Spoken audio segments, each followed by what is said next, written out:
Kevin, I understand that Fujitsu has just opened up an innovation center outside of Montreal. Can you tell me a little bit about this initiative, what kind of work you're expecting to do there and what the goal is? So at the Innovation Center outside of Montreal, it's really a facility for Fujitsu to showcase their new technologies and developments in IT and telecommunications infrastructure. Okay, and I understand that part of the mission is to work on technologies or approaches that would help reduce the carbon impact of networks. Can you tell us what the biggest carbon contributor in the network would be and what exactly Fujitsu is doing to focus on mitigation? Okay, that's a good question. From Fujitsu's perspective, there are a couple large impacts to the carbon footprint, and our green initiative focuses on the total product life cycle involved with all parts of the network that Fujitsu contributes, whether they're PCs or servers or even network infrastructure equipment. Fujitsu takes a product life cycle approach to reducing the carbon footprint of our solutions, and that starts in the development phase where we design products to be more power efficient and space efficient, and then also follows through to the implementation of a solution in the network where we design a product to have a longer life cycle. So replacing it less often or less soon helps reduce the impact on the environment. Fujitsu is a very large, globally distributed company. In terms of sustainability programming, are you pretty much left on your own in Canada to set and execute on goals, or do you have a mandate like other local operations, France, US, I'm talking about country operations, that comes from headquarters? So Fujitsu Network Communications, which is a division of Fujitsu Limited, a large Japanese company with roughly $55 billion a year in revenue and 176,000 employees globally, is not organized by country, but really organized by business unit.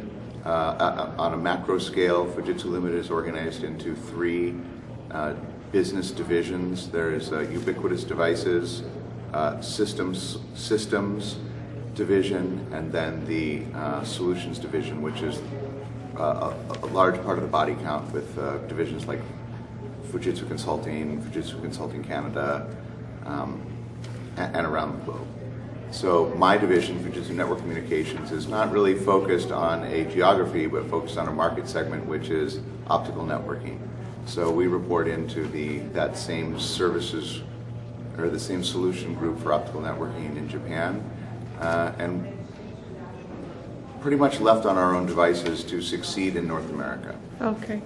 And in terms of sustainability strategy, what is your goal, or have you set any targets for your particular division in terms of sustainability activities or goals?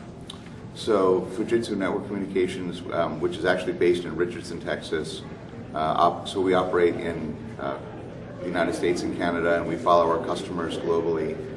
It is a sustainable business unit on our own. We have organic manufacturing in Richardson.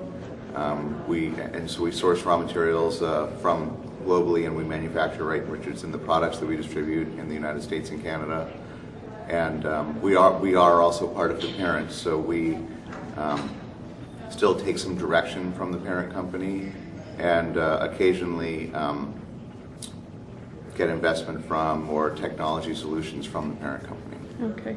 And then in terms of the operation of the telecommunications division, you're faced with the same green IT issues and solutions that people are across the IT industry. For sure. I mean, Fujitsu is, first of all, we're a large user of IT solutions. So if you come to the Fujitsu campus in Sunnyvale, it has a hydrogen fuel cell. If you come to Richardson, you'll see that we use a private cloud to be more green in our own IT utilization. And then obviously the products that we provide our customers are designed with that same philosophy of reduced power use, reduced space, longer lifetime to create a lower life cycle carbon footprint. Okay.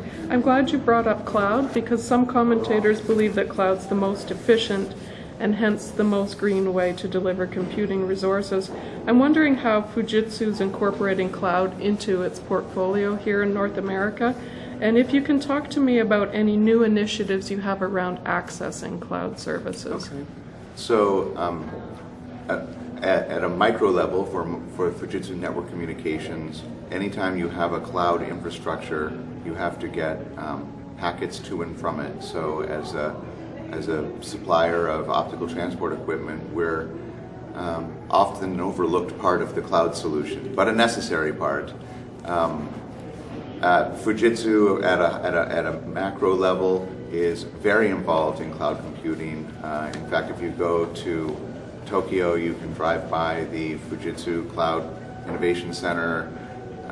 They develop, obviously, we're a large supplier of servers. Cloud computing is based on flexible servers.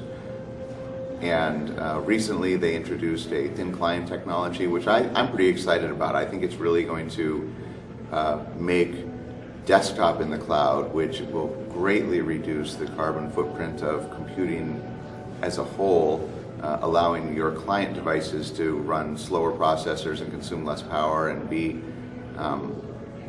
greener devices. That's exciting to me.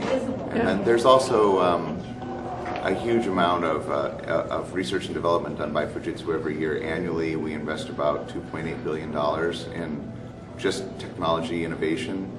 And so you'll see sometimes, 2 years ago, there was a green PC. Fujitsu is a large maker of laptop computers, and they made a personal computer with no plastic. It was based on some kind of corn and bamboo for the actual computer. That was never productized, but it does speak to the interest that Fujitsu has in green life cycle. Yeah, and the thin client also speaks to the mobility revolution that we hear about everywhere, including at the Telecom Summit For sure. this week. For sure. Kevin, thank you so much for your insight. I appreciate it. All right, thank you.